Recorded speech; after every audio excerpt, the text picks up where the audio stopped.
बोलिए श्री कृष्ण चंद्र भगवान की जय। 11वां अध्याय। इस प्रकार भगवान के वचनों को सुन अर्जुन बोले, हे भगवान, मेरे पर अनुग्रह करके मेरे लिए परम गोपनीय आत्मविश्वसनीय वचन अर्थात उपदेश आपके द्वारा जो कहा गया उससे मेरा यह अज्ञान नष्ट हो गया है, क्योंकि ये कमलेश नेत्र मैंने भूतों की उत्पत्ति के प्रलय आपसे विस्तार पूर्वक सुने। यह आपका अविनाशी प्रभाव सुना है। हे परमेश्वर, आप अपने को जैसा कहते हो वह ठीक ऐसा ही है, परंतु हे पुरुषोत्तम, आपके ज्ञान, ऐश्वर्य, शक्ति, बल, वीर्य, तेजस युक्त रूप को प्रत्यक्ष देखना चाहता हूँ। इसीलिए हे प्रभु, मेरे द्वारा यह आपका रूप देखा जाना अशक्य है ऐसा मानते हैं तो हे योगेश्वर, आप अपने अविनाशी स्वरूप को मुझे दर्शन कराइए। इस प्रकार अर्जुन के प्रार्थना करने पर श्री कृष्ण भगवान बोले, हे पार्थ, मेरे सैकड़ों तथा हजारों नाना प्रकार के नाना वर्ण तथा अलौकिक रूपों को देख भरतवंशी अर्जुन, मेरे में आदित्यों को आदित्य दशम पुत्रों को 8 वासुकों को 11 रुद्रों को तथा दोनों अविनाशी कुमारों को और उन मरुड़ गुणों को देख तथा और भी बहुत से पहले न देखे हुए भी आश्चर्यचकित रूपों को देख।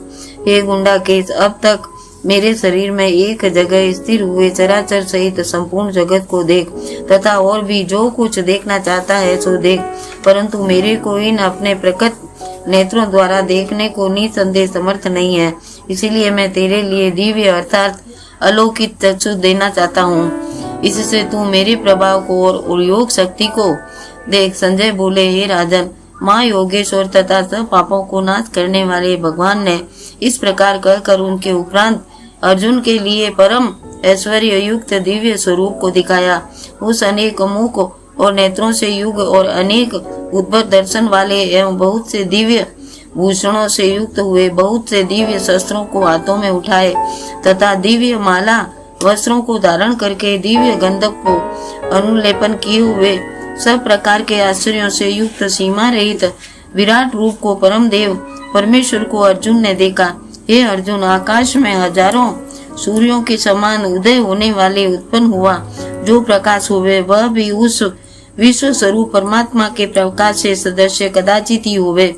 ऐसा आश्चर्य स्वरूप को देख कर पांडु पुत्र अर्जुन ने उस काल में अपने प्रकाश से विभुक्त हुए अर्थात पृथक पृथक उस संपूर्ण जगत को उस देवों के देव श्री कृष्ण भगवान के शरीर में एक जगह स्थिर देखा। उसके अनंत वह आश्चर्य से युक्त हुआ।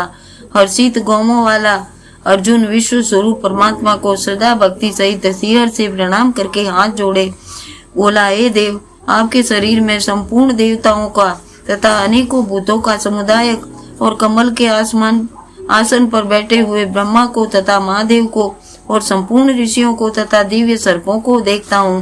हे संपूर्ण विश्व के स्वामी, आपको अनेक हाथ, पेट, मुख, नेत्रों से युक्त तथा औरों से अनंत रूपों वाला देखता हूँ।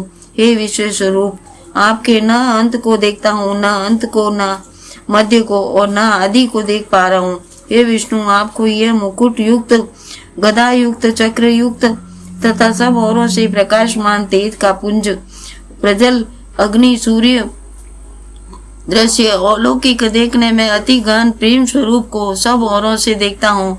इसीलिए हे भगवान, आप ही जानने योग्य परम अक्षय अर्थात परम ब्रह्म परमात्मा है। आप ही इस जगत के परम आश्रय है तथा आप ही अनादि धर्म के रक्षक और आप ही अविनाशी सनातन पुरुष हैं, ऐसा मेरा मत है।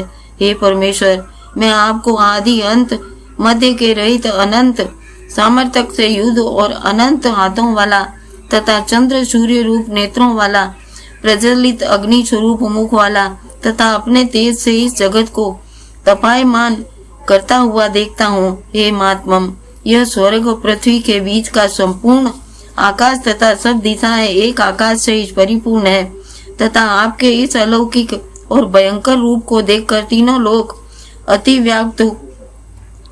प्राप्त हो रहे हैं। हे गोविंद, मैं सब देवताओं के समूह आप में ही प्रवेश करते हैं और कई एक ही भयभीत होकर हाथ जोड़े हुए आपके नाम और गुणों का उच्चारण करते हुए तथा महर्षि सिद्धों के समुदाय कल्याण होवे, ऐसा कहकर उत्तम उत्तम स्तोत्रों वाले आपकी स्तुति करते हैं। हे परमेश्वर, जो एकादश रुद्र, द्वादश आदित्य तथा 8 वसु और माध्यम त्रिवेद, यह अग्नि कुमार, अश्विनी कुमार और रुद्र पितरों का समुदाय तथा गंधर्व, राक्षस और सिद्ध गण समुदाय, वे सब भी विस्मित हुए आपको देखते हैं। हे महाभाव, आपके बहुत मुख, नेत्रों वाले तथा बहुत हाथ, जगह पैरों वाले और बहुत उदरों का तथा बहुत ही विकराल जोड़ों वाले महान रूपों को देखकर सब लोग व्याकुल हो रहे हैं तथा मैं भी व्याकुल हो गया हूँ, क्योंकि हे विष्णु, आकाश के साथ संपर्क करते हुए देदीप्यमान अनेक रूपों से युक्त हुए, फैलाए हुए मुख और प्रकाशमान विशाल नेत्रों से युक्त आपको देखकर भयभीत अनंत करण वाला मैं धीरज शांति को नहीं प्राप्त होता हूँ। हे भगवान, आपके विकराल जोड़ों वाले प्रत्यक्ष कालीन अग्नि के समान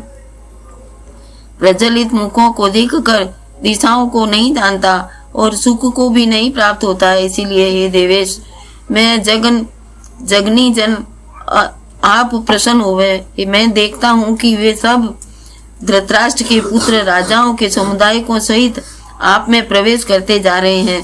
भीष्म पितामह, द्रोणाचार्य तथा सब करण, हमारे पृथक पृथक प्रधान योद्धाओं, सब के सब वेग युक्त आपके विकराल जोड़ों वाले भयानक मुखों में प्रवेश करते हैं। कई एक चूर्ण और शिरोहित आपके दांतों के बीच फंसे हुए हैं। हे विश्वभूत, जिस नदियों के बहुत में जल में प्रभाव में समुद्रों के सम्मुख दौड़ते हैं अर्थात समुद्र में प्रवेश करते हैं, वैसे ही सूरवीर मनुष्यों को समुदाय आपके प्रज्वलित हुए मुख में प्रवेश करते जा रहे हैं। अथवा जैसे पतंग मोह के वश में होकर नष्ट होने के लिए प्रज्वलित अग्नि के अति वेग से युक्त हुए प्रवेश करते हैं, वैसे ही ये सब लोग भी अपने नाश के लिए आपके मुख में अति वेग से युक्त हुए प्रवेश करते जा रहे हैं और आप ही संपूर्ण लोगों को प्रज्वलित मुखों द्वारा ग्रस करते हुए सब ओरों से चाट रहे हैं। हे विष्णु, आपका उग्र प्रकाश और संपूर्ण जगत को तेज के द्वारा प्रज्वलित करते हुए तपायमान करता हूँ। हे भगवान, कृपा करके मेरे प्रति कहिए कि मैं आप उग्र रूप वाले कौन है। हे देवेश श्रेष्ठ, आपको नमस्कार होवे। आप प्रसन्न होइए। आदि स्वरूप आपको मैं तत्व से जानना चाहता हूँ, क्योंकि आपकी प्रवृत्ति को मैं नहीं जानता। इस प्रकार अर्जुन के पूछने पर श्री कृष्ण भगवान बोले, हे अर्जुन, मैं लोगों का नाश करने वाला बड़ा हुआ महाकाल हूँ। इस समय इस लोगों को नष्ट करने के लिए प्रवृत्त हुआ हूँ। इसीलिए जो प्रगतिशील पक्षी, सेना से भी स्थिर, योगायोग, ये सब तेरे बिना भी नहीं रहेंगे, अर्थात तेरे युद्ध में रहने के इस सब का नाश हो जाएगा। इससे तू खड़ा हो और यश को प्राप्त कर तथा शत्रुओं को जीत कर धन धान्य से संपन्न राज्य को भोग। यह सब सूरवीर पहले से ही मरे हुए के समान है। साहित्य में तू तो केवल निमित्त मात्र ही होगा तथा द्रोणाचार्य, भीष्म पितामह तथा जयप्रद और करण तथा और भी बहुत से मेरे द्वारा मारे हुए सूरवीर योद्धाओं को तू मार और भय मत कर। निसंदेह तू युद्ध की वैरागियों को जीतेगा, इसीलिए युद्ध कर। इसके उपरांत संजय बोले कि हे राजन, केशव, भगवान के इस वचनों को सुनकर मुकुटधारी अर्जुन हाथ जोड़े हुए कांपता हुआ नमस्कार करके फिर भी भयभीत हुआ प्रणाम करके भगवान श्री कृष्ण के प्रति गदगद वाणी से बोला कि हे अंतर्यामी, यह योग ही है कि जो आपके नाम और प्रभाव के कीर्तिमान से जगत अति हर्षित होता है, अनुराग और भी प्राप्त होता है तथा भयभीत हुए राक्षस लोग दिशाओं में भागते हैं और सब सिद्ध गुण समुदाय नमस्कार करके आपको हाथ जोड़ रहे हैं। हे ब्रह्मन, आदि कर्ता सबके बड़े आपके लिए कैसे नमस्कार नहीं करे, क्योंकि हे अनंत, हे देवेश, हे जगत निवास, जो सत्य असत्य उसमें परे अक्षय अतः सच्चिदानंद गण परम ब्रह्म परमात्मा, हे प्रभु, आप आदि देव और सनातन पुरुष हैं। आप इस जगत के परम आश्रय और जानने वाले तथा जानने योग्य परम धाम है। हे अनंत स्वरूप, आपके यह सब जगत व्याप्त अवतार परिपूर्ण है हे हरे, आप वायु, यमराज, अग्नि, वरुण, चंद्रमा तथा प्रजा के स्वामी ब्रह्मा के भी पिता है। आपके लिए हजारों बार नमस्कार होवे। आपके लिए फिर भी बारंबार नमस्कार होवे।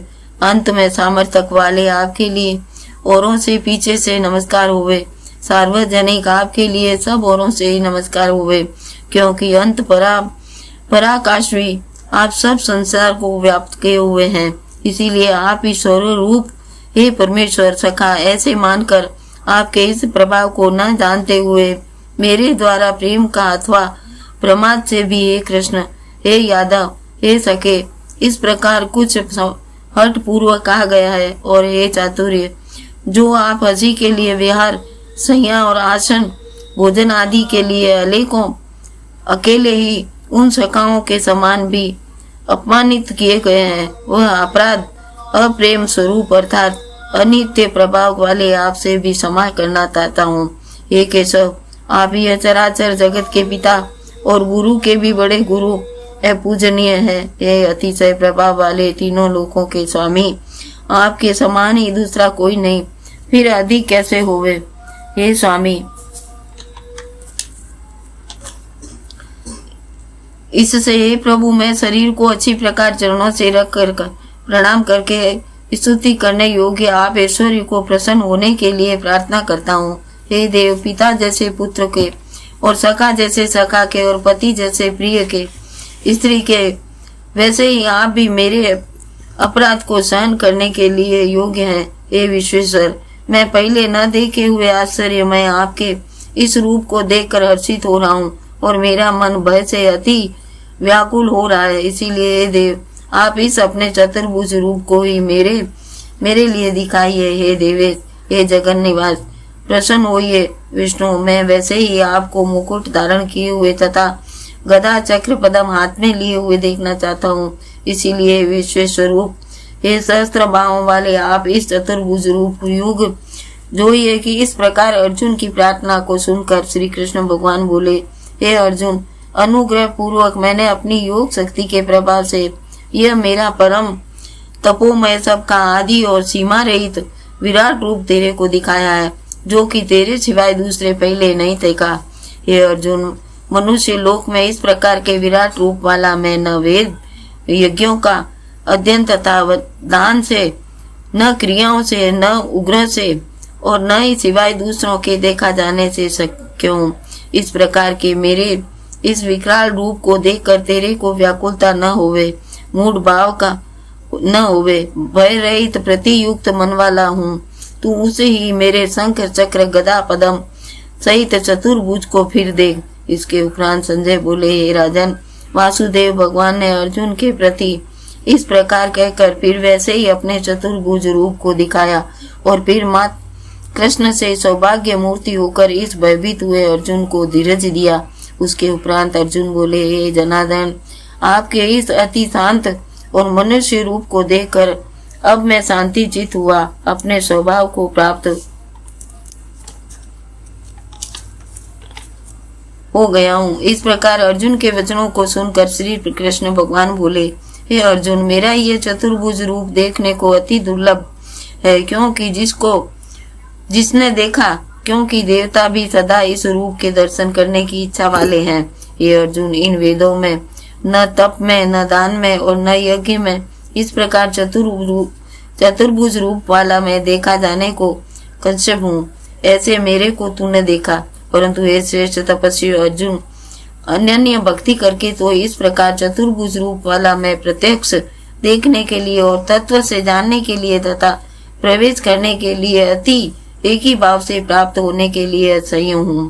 हे अर्जुन, जो पुरुष केवल मेरे ही लिए सब कुछ मेरा समझता हुआ यज्ञ, दान और तप आदि संपूर्ण कर्तव्य कर्मों को करने वाला और मेरे परायण अर्थात मेरे को परम आश्चर्य और परम गति को मानकर मेरी प्राप्ति के लिए तत्पर है तथा मेरा भक्त अर्थात मेरे नाम गुण प्रभाव रहस्य और श्रवण कीर्तन मनन ध्यान और पठन पाठन का प्रेम रहित निष्काम भाव से निरंतर अभ्यास करने वाला, आसक्ति रहित अर्थात स्त्री पुरुष अनादि संपूर्ण संसारिक पदार्थों में स्तोत्र रहित और संपूर्ण भूत प्राणियों में वैर भाव से रहित ऐसा वह अनन्य भक्ति वाला पुरुष मेरे को ही प्राप्त होता है। इति श्री रेवा खंडे 11वां अध्याय समाप्त। बोलो श्री कृष्णचंद्र भगवान की जय। गीता माता की जय, भगवत पुराण की जय, गौ माता की जय, धरती माता की जय, अपने अपने माता पिता गुरुजन की जय। समा समा